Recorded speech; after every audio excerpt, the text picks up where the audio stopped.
वाक्यकारं वररुचिं भाष्यकारं पतञ्जलिं पाणिनिं सूत्रकारं च प्रणतोऽस्मि मुनित्रयम्। सर्वेभ्यः नमः। शुद्धिकौमुदी वर्गे एतदस्ति पञ्चविंशतितमं सत्रम्।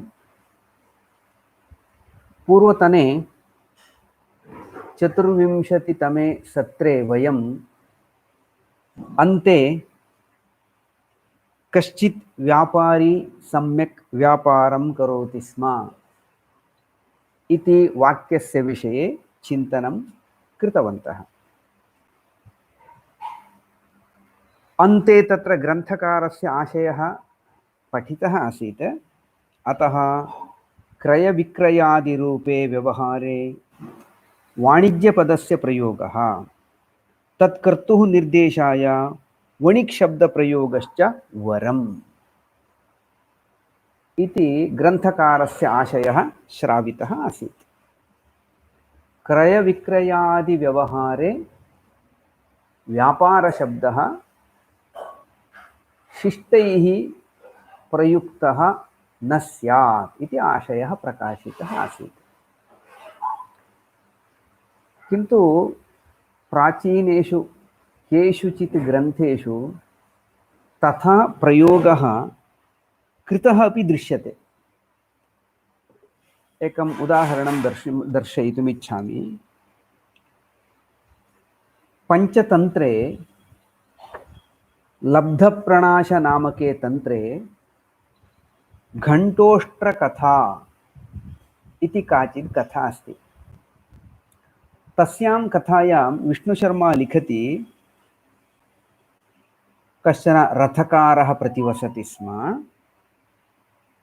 सः अतीव दारिद्र्योपहतः चिन्तितवान्, अहो दिगियं दरिद्रता अस्मद्गृहे, यतः सर्वोऽपि जनः स्वकर्मणि एव रतः तिष्ठति, अस्मदीयः पुनः व्यापारः न अत्र अधिष्ठाने अर्हति। अस्मदीयः व्यापारः अस्मिन् अधिष्ठाने सम्यक् न प्रवर्तते इति तस्य आशयः। कदाचित् प्रमादवशात् एकत्र उक्तं स्यात् इति चिन्तयामश्चेत् अग्रे पुनः वदति सः, तत् किम् अन्येन व्यापारेण, समीचीनः अयं व्यापारः। स उष्ट्रान् आनीय उष्ट्राणां पालनरूपं व्यापारं करोति सः। अनन्तरं वदति सः, तत् किम् अन्येन व्यापारेण, समीचीनोऽयं व्यापारः। अन्ते च वदति, नित्यमेव उष्ट्रीकरभाणां व्यापारं कुर्वन् सुखेन तिष्ठति। उष्ट्रीकरभाणां व्यापारं कुर्वन् सः रथकारः सुखेन तिष्ठति इति तस्यामेव कथायां चतुर्वारं व्यापारशब्दस्य क्रयविक्रयरूपे अर्थे एव प्रयोगः कृतः अस्ति। पञ्चतन्त्रस्य प्रयोगः अस्ति। एवमेव अन्येपि प्रयोगाः लभ्येरन्, किन्तु पञ्चतन्त्रस्य प्रयोगः अपि प्रामाणिकः न इति उच्यते चेत् वयं किमपि वक्तुं न शक्नुमः।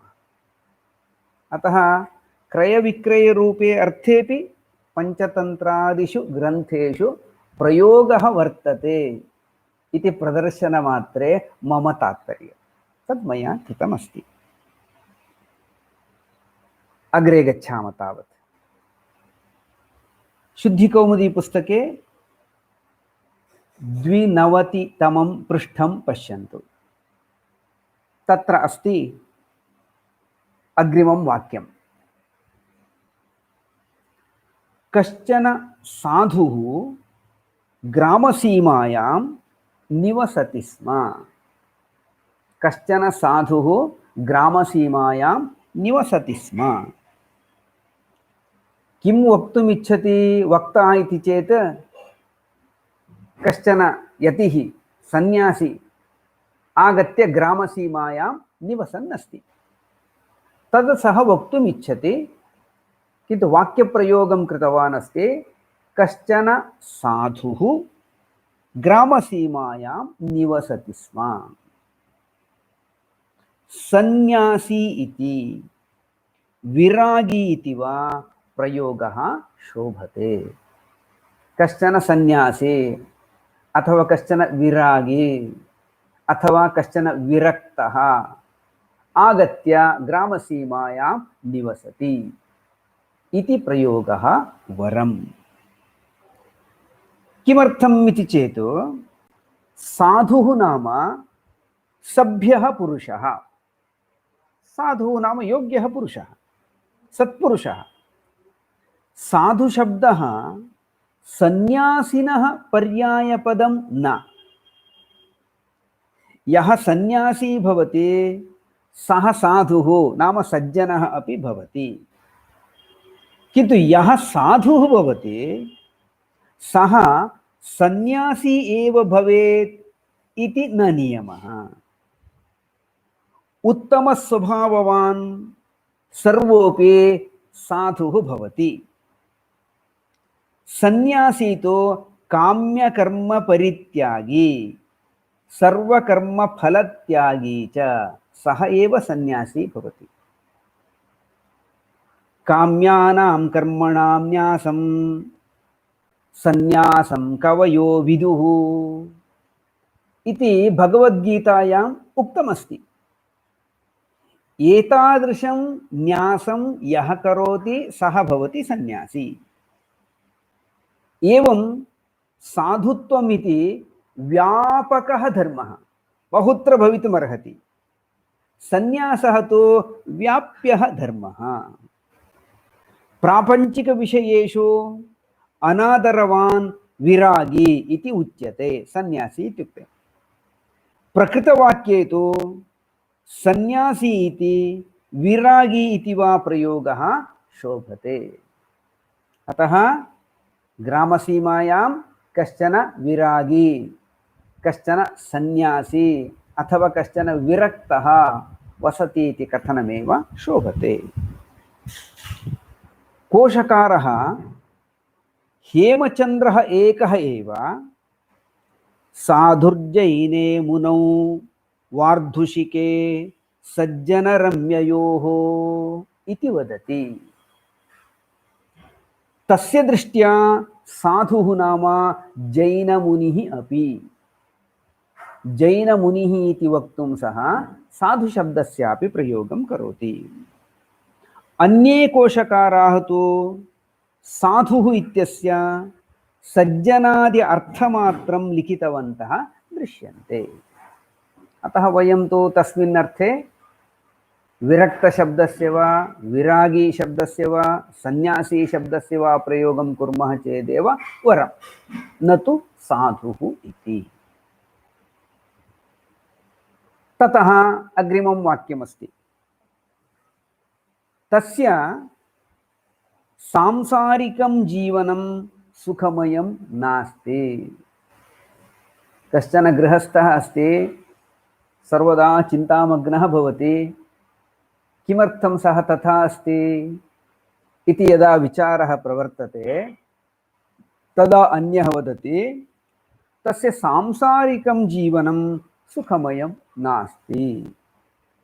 सांसारिकम् इति अस्थाने। तर्हि किं वक्तव्यम् इति चेत् कौटुम्बिकं जीवनम् इति प्रयोक्तव्यम्।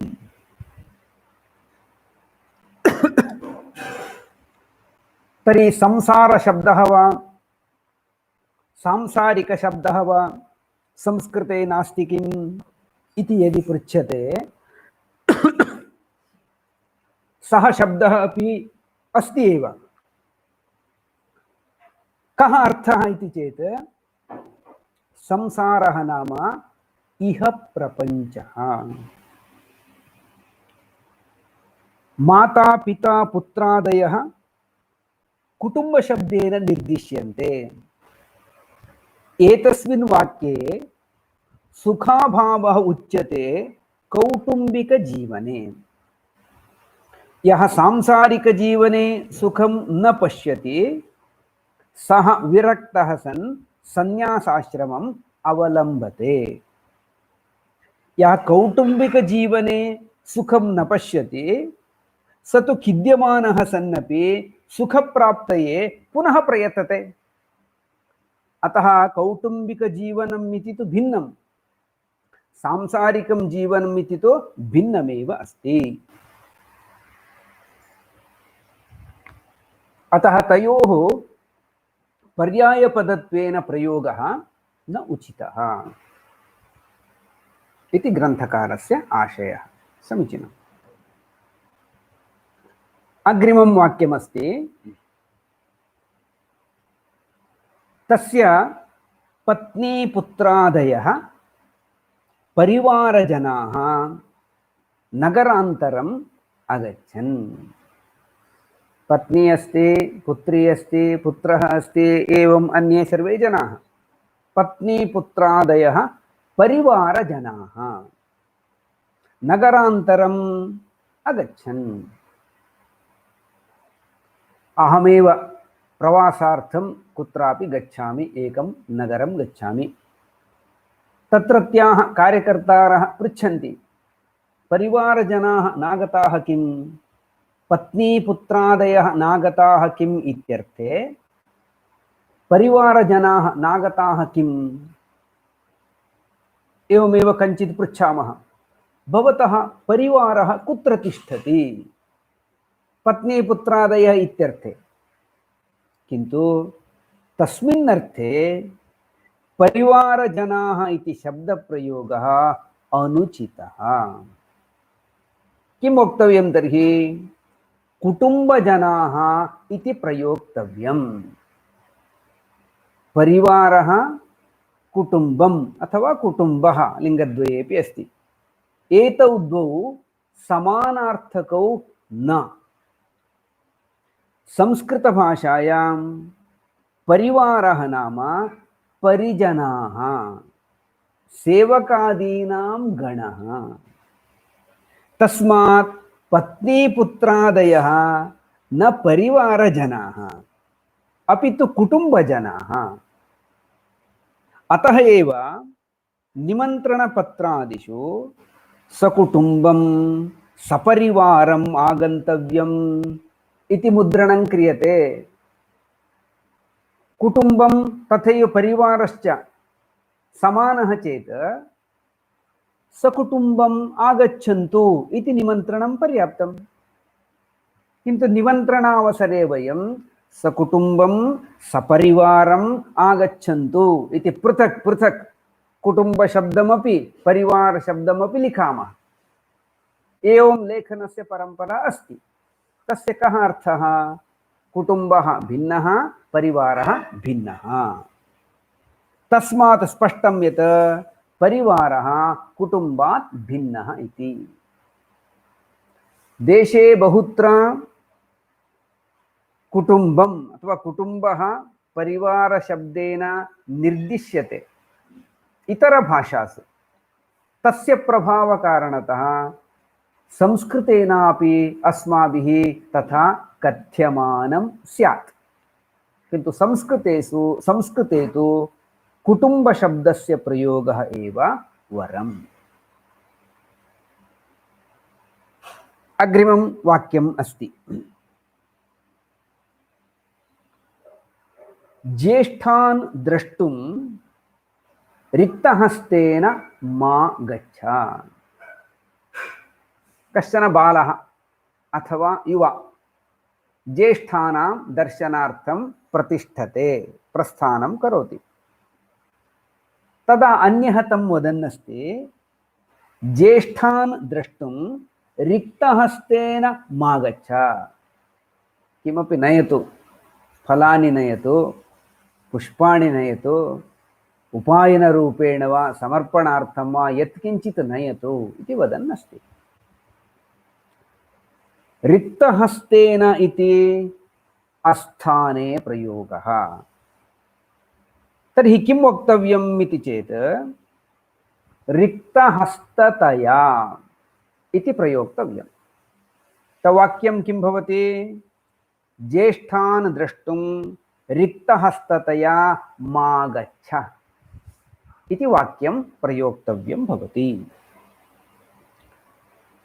किमर्थम् इति चेत् चिन्तनं क्रियते। रिक्तः हस्तः रिक्तहस्तः। गमनक्रियायां हस्तस्य न करणत्वं, करणे तृतीया अस्ति, हस्तस्य तु न करणत्वम्। अतः रिक्तहस्तेन इति तृतीयान्तं पदम् अनन्वितं तिष्ठति, क्रियया सह सम्यक् अन्वयः न भवति। रिक्तः हस्तः यस्य सः इति विग्रहः वक्तुं शक्यः रिक्तहस्तपदस्य। तदा तु रिक्तहस्तः स्यात् कर्ता। कर्तरि प्रयोगत्वात् अत्र कर्तुः प्रथमा। तद्विशेषणस्यापि प्रथमा एव स्यात्, न तु तृतीया। ज्येष्ठान् द्रष्टुं रिक्तहस्तेन मा गच्छ इति वाक्ये कर्तृपदम् उक्तं नास्ति। त्वं मा गच्छ इति अध्याहारः करणीयः। त्वम् इति कर्ता। कर्तरि प्रयोगात् अत्र कर्तुः प्रथमा। तद्विशेषणस्यापि प्रथमा एव स्यात्, न तु तृतीया। त्वं रिक्तहस्तः मा गच्छ इति वक्तुं शक्यते, रिक्तहस्तेन इति न वक्तव्यम्। अतः रिक्तहस्तः इति बहुव्रीहि समासोपेतं पदं कर्तुः विशेषणं भवितुमपि न अर्हति। कर्ता तु प्रथमाविभक्तौ अस्ति, तस्मात् कारणात् क्रियायां तु धर्मपरः शब्दः अन्वेति। रिक्तहस्तस्य भावः रिक्तहस्तता, तस्य तृतीयान्तत्वेन क्रियायाम् अन्वयः। अतः रिक्तहस्ततया इति प्रयोगः एव साधुः। अतः भवता अथवा त्वया रिक्तहस्ततया न गन्तव्यम्। त्वं रिक्तहस्ततया मा गच्छ इति प्रयोगः करणीयः। यदि रिक्तहस्तेन इति प्रयोक्तव्यम् एव इति तीव्रेच्छा अस्ति, तर्हि कर्मणि प्रयोगः अवलम्ब्यताम्। यथा ज्येष्ठान् द्रष्टुं रिक्तहस्तेन न गन्तव्यम्। रिक्तहस्तेन न गन्तव्यम्। रिक्तहस्तः जनः अस्ति, तेन जनेन न गन्तव्यम् इत्यर्थे रिक्तहस्तेन न गन्तव्यम् इति साधयितुं शक्यते। किन्तु एतदत्र स्मर्तव्यं यत् वक्ता यदि पुमान् भवति तदा एव एतद्वाक्यं सम्भवति। तदा स्त्री भवति तदा तु वाक्यं रिक्तहस्तया न गन्तव्यम् इति प्रयोगः स्यात्, न तु रिक्तहस्तेन। एवं ग्रन्थकारस्य आशयः अस्ति। परन्तु अस्मिन्नपि विषये रिक्तहस्तेन इति कर्तरिप्रयोगे अपि प्राचीनैः प्रयोगः कृतः दृश्यते। किञ्चित् चिन्तनीयमस्ति। यथा प्रसिद्धं सुभाषितमस्ति, अग्निहोत्रं गृहं क्षेत्रं गर्भिणीं वृद्धबालकौ रिक्तहस्तेन नोपेयात् राजानं देवतां गुरुम्। एतान् सर्वान् द्रष्टुं यदा गम्यते तदा यः गन्ता अस्ति सः रिक्तहस्तेन न उपेयात्। प्रयोगस्तु कर्तरिप्रयोगः एव अस्ति, रिक्तहस्तेन इत्यस्ति। कथम् अस्य साधुत्वं वक्तव्यम् अहं न जानामि। एतादृशाः प्रयोगास्तु सन्ति इति प्रदर्शनमात्रं मम उद्दिष्टमासीत् कृतवान् अस्मि। अग्रे गच्छामः। अनन्तरमस्ति एषः कोशः कोशः उत्तमः अस्ति। प्रथमं यदुच्चारितं तत्र मूर्धन्य षकारोपेतं रूपं कोशः। अनन्तरम् उच्चारितं रूपमिदस्ति तत्र तालव्यः षकारः कोशः। अतः एषः कोशः कोशः उत्तमः अस्ति। कोशः कोशः इति उभयथा अपि साधु। किमर्थम् इति चेत् निष्कर्षार्थकः कुशधातुः। कुशधातुः घञ् प्रत्ययः कोशः इति रूपं मूर्धन्यः षकारः। कोशकारैः तालव्यषकारोपेतं रूपमपि दर्श्यते। अमरकोशः केषुचित् कोशेषु तालव्यषकारोपेतं रूपमेव शीर्षकत्वेन प्रयुक्तमस्ति। अतः तस्मात् तालव्यषकारोपेतम् अपि रूपं साधु एव। कथम् इति चेत् अमरकोशस्य सुधाव्याख्याने लिख्यते कुश संश्लेषणे इति धातु। तालव्यषकारसहितः धातुः कुश संश्लेषणे। तालव्याः मूर्धन्याश्च एते इत्यधिकरणे अधिकारे कोशविशदौ च इति शभेदः इति लिखितमस्ति अमरकोशस्य सुधाव्याख्याने। अतः कोशः कोशः रूपद्वयमपि सिद्ध्यति। अनन्तरम् अन्यः विशेषः नाम नपुंसकलिङ्गः अपि अयं शब्दः दृश्यते। तस्मात् कोशं कोशम् इति रूपमपि साधु। तस्मात् कारणात् रूपचतुष्टयमिदानीं सिद्धमभवत्। कोशः कोशः कोशं कोशं चतुर्विधं रूपमपि वयं प्रयोक्तुम् अर्हामः। अग्रिमः शब्दः अस्ति, वाक्यमस्ति कृषिकः कृषकः क्षेत्रे कृषिं करोति। उभयत्रापि मूर्धन्यषकारस्य एव प्रयोगः कृतः अस्ति, किन्तु प्रथमं तु कृषिकः इकारोपेतं रूपं प्रयुक्तम् अस्ति। द्वितीयं तु कृषकः अकारोपेतः षकारः तत्र प्रयुक्तः अस्ति। कृषिकः कृषकः क्षेत्रे कार्यं करोति। कृषिकः कृषकः इति रूपद्वयमपि साधु। किमर्थम् इति चेत् कृषविलेखने इति धातुः त्वनुप्रत्यये कृषकः इति रूपं सिद्धं भवति। सः एव धातुः किकन् प्रत्ययः भवति चेत्, किकन् इति अन्यः प्रत्ययः, सः प्रत्ययः भवति चेत् कृषिकः इति रूपं सिद्धं भवति। अतः कृषिकः इत्यपि साधु, कृषकः इत्यपि साधु। अग्रिमं वाक्यमस्ति एतत् सदृशमेव किञ्चित्। गणपतेः वाहनं मूषकः मूषिकः। मूषकः अकारसहितः मूर्धन्यषकारः, मूषिकः इकारसहितः मूर्धन्यः षकारः तत्र अस्ति। अत्र मूषकः मूषिकः इति उभयम् अपि साधु।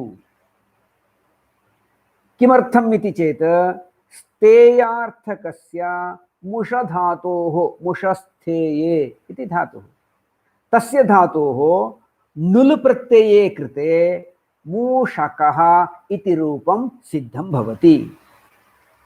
तस्य एव धातोः किकन् प्रत्यये कृते सति दीर्घे च मूषिकः इति रूपं सिद्धं भवति। मुषधातोः अच् प्रत्यये कृते सति मूषः इत्यपि रूपं भवति, तस्यापि मूषिकः इत्येव अर्थः। अतः यः मूषकः अस्ति तं वक्तुं त्रयः शब्दाः मूषकः, मूषिकः अथवा मूषः इत्यपि वक्तुं शक्यते।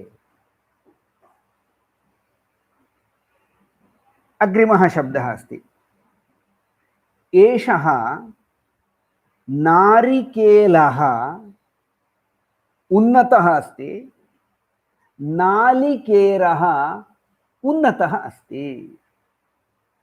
नारिकेलः नालिकेरः, प्रथमशब्दे नारी रि आरम्भे अस्ति, अनन्तरं केलः तत्र लकारः अस्ति। द्वितीयशब्दे नालिकेरः लकारः आरम्भे अस्ति, रकारः अन्ते अस्ति। नारिकेलः नालिकेरः इति उभयमपि साधु। किमर्थम् इति चेत् नार्याः नाम वनितायाः केलः इव केलः यस्य इति विग्रहे पुरुषोदरादित्वात् नारिकेलः इति रूपं साधु। नारी शब्दः अस्ति, अनन्तरं केल शब्दः अस्ति। नार्याः केलः, केल शब्दस्य गमनं वलनम् इत्यादिकं तद्वत्। अतः नार्याः केलः इव केलः यस्य सः नारीकेलः, पुनः पुरुषोदरादित्वात् तत्र पठितत्वात् ह्रस्वोऽपि तत्र उक्तः अस्ति, नारिकेलः इति रूपं सिद्धं भवति। पुनः रलयोः अभेदात् नालिकेरः इत्यादि रूपमपि सिद्ध्यति। रलयोरभेदः अस्ति, तस्मात् कारणात् तदपि रूपं सिद्धं भवति।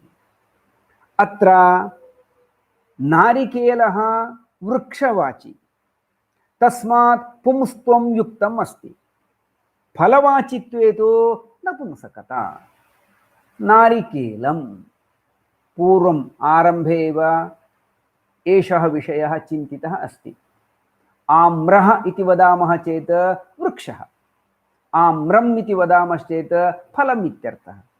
एवमेव नालिकेरः अथवा नारिकेलः इति उच्यते चेत् वृक्षः, नारिकेलं नालिकेरम् इति उच्यते चेत् फलम् इति अर्थः अवगन्तव्यः। अग्रिमं वाक्यमस्ति, सैनिकः प्रतीकाराय प्रयतते। प्रथमं प्रतिकारः इति शब्दः, तकारस्य अनन्तरम् इकारः ह्रस्वः प्रयुक्तः अस्ति।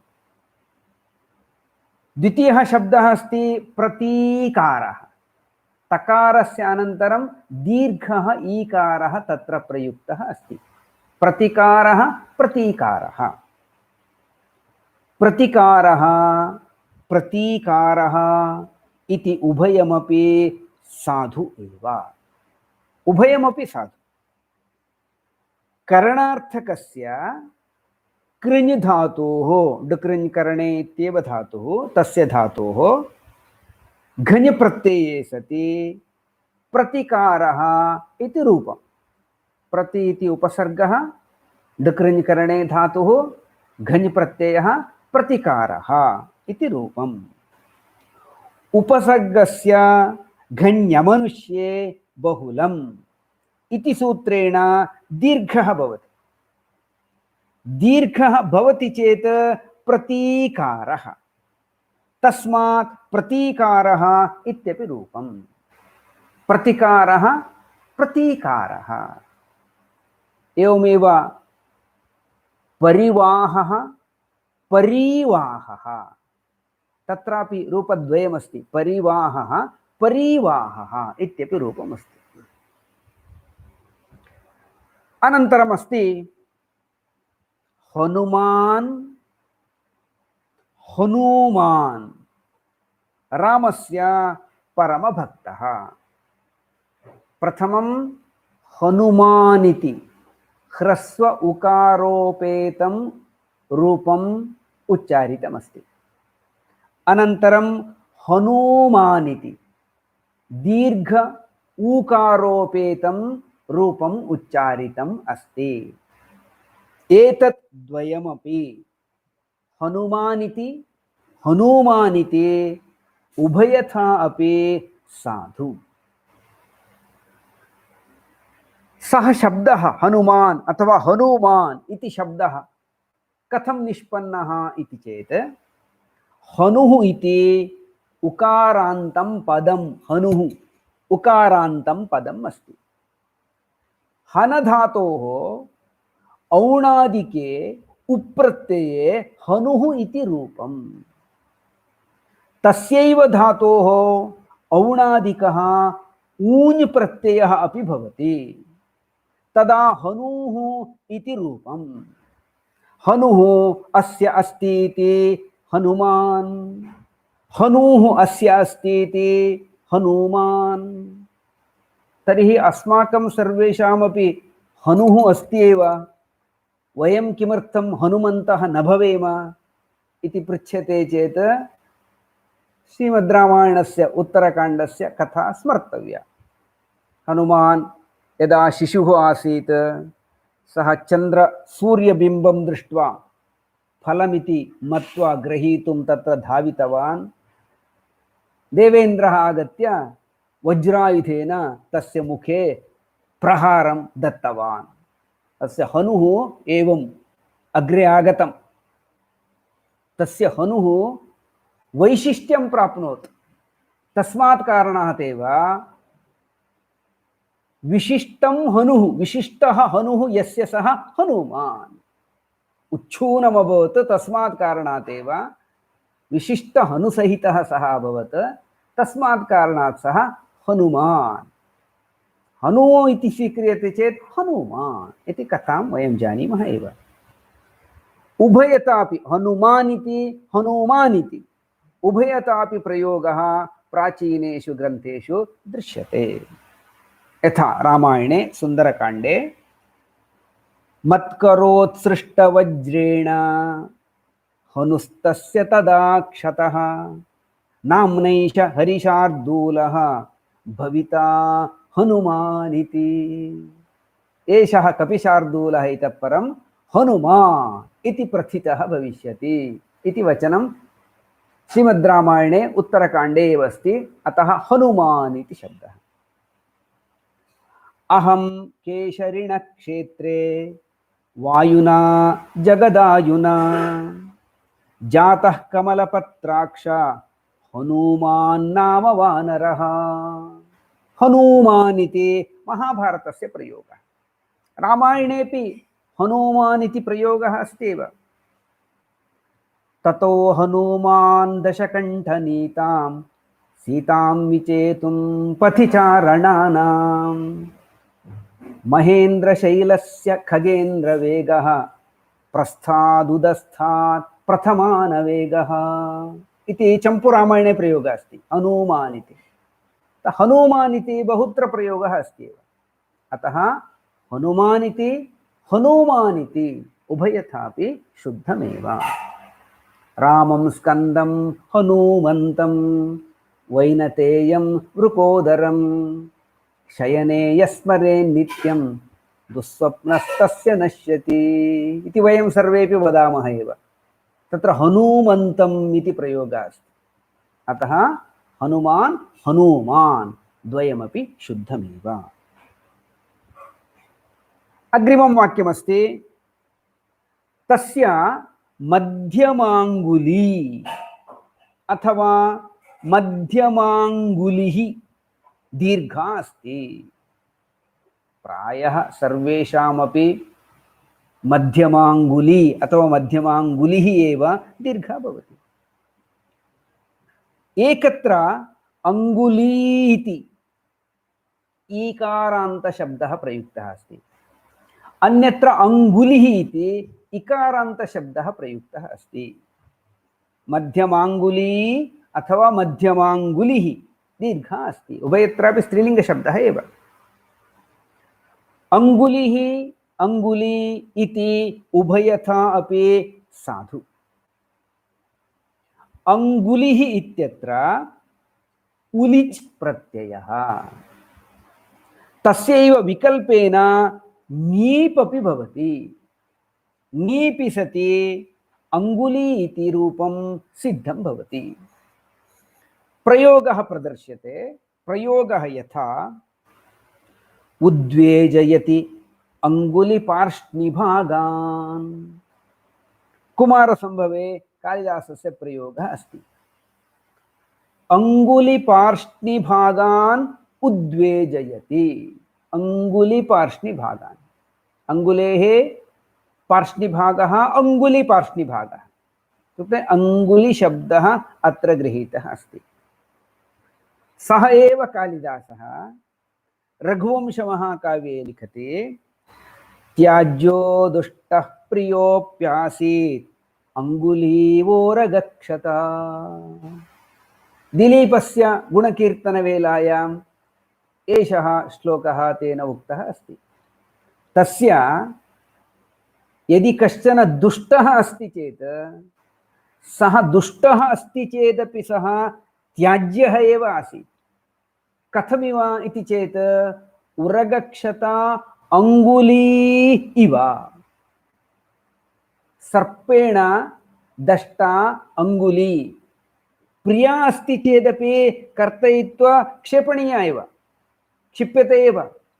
किमर्थं? यदि तथा न क्रियते विषं शरीरे सर्वत्र प्रवहति। अतः उरगक्षता अङ्गुली यथा त्याज्या भवति तथा दुष्टः जनः अस्ति चेत् सः प्रियः अस्ति चेदपि तस्य दिलीपस्य त्याज्यः एव आसीत्। अस्मिन् प्रसंगे अङ्गुली ईकारान्त अङ्गुली शब्दः प्रयुक्तः अस्ति। उत्तमाः शास्त्रज्ञाः विद्वांसः देशे अङ्गुलिमेयाः एव दृश्यन्ते, अङ्गुलिगणनीयाः इति वयं वदामः। तत्र सर्वत्र अङ्गुलिशब्दः ह्रस्वः, अङ्गुलिशब्दः, अङ्गुलिगणनीयाः, अङ्गुलिमेयाः। एवम् अङ्गुली इति दीर्घसहितशब्दः अपि अस्ति एव, स्मारम्। एवमेव व्यवहारे श्रूयमाणानां बहूनां शब्दानां रूपद्वयं रूपत्रयं वा क्वचित् श्रूयते। तानि रूपाणि यथा संभवम् ऊह्यानि। कानिचित् एतादृशानि रूपाणि दर्शितानि, रूपद्वयं रूपद्वयं भवति, तत्सर्वं दर्शितम् अभवत्, अस्माभिः ऊह्यानि अन्यानि। अग्रिमं वाक्यमस्ति बालकः प्रतिनित्यं चलनचित्रं पश्यति। प्रतिनित्यं चलनचित्रं पश्यति। प्रतिनित्यम् इति अस्थाने, प्रतिदिनम् इति वक्तव्यम्। नित्यशब्दः दिनपर्यायः न, तन्नाम नित्यदिनयोः अभेदार्थकता नास्ति। नित्यपदस्य नियत शाश्वत इत्यादयः अर्थाः सन्ति। नियतं भवं नित्यम् इति भाष्योक्तिः। त्यब्नेर्ध्रुव इति वक्तव्यम् इति वार्तिकम् अव्ययात्यप् इति सूत्रे तस्मादेव यत् प्रतिदिनं न भवति तदपि नित्यशब्देन निर्दिश्यते नियतं भवति इति कृत्वा एकादश्युपवासादयः अत्र उदाहरणानि पृष्ठसंख्या 96 नित्यकर्म शब्देन निर्दिश्यमानानि कानिचन कर्माणि प्रतिदिनं प्रवर्तन्ते इत्यतः नित्यदिनयोः अभेदः इति भ्रमः केषाञ्चित् अतः प्रतिदिनम् इति प्रयोगः एव उचितः प्रतिनित्यम् इति न वक्तव्यं प्रतिदिनम् इत्येव वक्तव्यम् अतः नित्योपयोगीनि वस्तूनि इत्यस्य स्थाने दैनन्दिनोपयोगीनि वस्तूनि इति प्रयोगः युज्यते इति ग्रन्थकारस्य आशयः किन्तु नित्यशब्दोपि दिनम् इत्यर्थे बहुत्र प्रयुक्तं दृश्यते यथा मया इदमिदानीम् उदाहृतं पञ्चतन्त्रस्य प्रयोगः तस्यामेव कथायाम् एवं रथकारोऽपि नित्यमेव उष्ट्रीकरभव्यापारं करोति प्रतिदिनं करोति इत्यर्थ एव अस्ति सः नित्यमेव दुग्धं गृहीत्वा प्रतिदिनं दुग्धं गृह्णाति इत्यर्थे एव नित्यशब्दस्य प्रयोगः कृतः अस्ति तथैव नित्यं वृद्धोपसेविनः चत्वारि तस्य वर्धन्ते इति सुभाषितेपि नित्यं वृद्धोपसेविनः यः प्रतिनित्यं वृद्धानाम् उपसेवनं करोति तस्य आयुः इत्यादिकं वर्धते इति सुभाषितेपि प्रयोगः कृतः दृश्यते किन्तु ग्रन्थकारस्तु अभिप्रैति नित्यशब्दस्य दिनशब्दस्य च समानार्थकत्वं नास्ति इति सः अभिप्रैति भवतु अनन्तरमस्ति कनीयस् शब्दः पाण्डवेषु सहदेवः कनीयः कनीयः इति अपशब्दः तर्हि किं वक्तव्यं कनीयान् इति प्रयोक्तव्यम् कनीयस् इति सकारान्तः शब्दः तस्य प्रथमाविभक्तौ एकवचनान्तं रूपं तु कनीयान् इति भवति युवशब्दात् ईयसुन् प्रत्यये कृते सति उगिदचाम् इत्यनेन नुम् प्रत्ययः भवति शान्तमहतः इत्यादिना दीर्घः भवति संयोगान्तस्य लोपः इत्यनेन सकारलोपः भवति सुलोपस्तु हलन्याभ्यां दीर्घात् इति सूत्रेण कनीयः शब्दः अकारान्तः इति तो भ्रमः एव अतः यदा कदापि एषः मत्तः अपि कनीयः इति न वक्तव्यम् एषः मत्तः अपि कनीयान् इत्येव प्रयोगः करणीयः स्त्री चेत् कनीयसी इति भवति प्रायः तत्र कस्यापि भ्रमः न भवति तो कनीयः इति केचन वदन्ति तो जागरूकैः भवितव्यं पुल्लिङ्गे चेत् कनीयान् इति रूपस्य प्रयोगः करणीयः एतावता अद्यतनं पाठं समापयामि नमो नमः।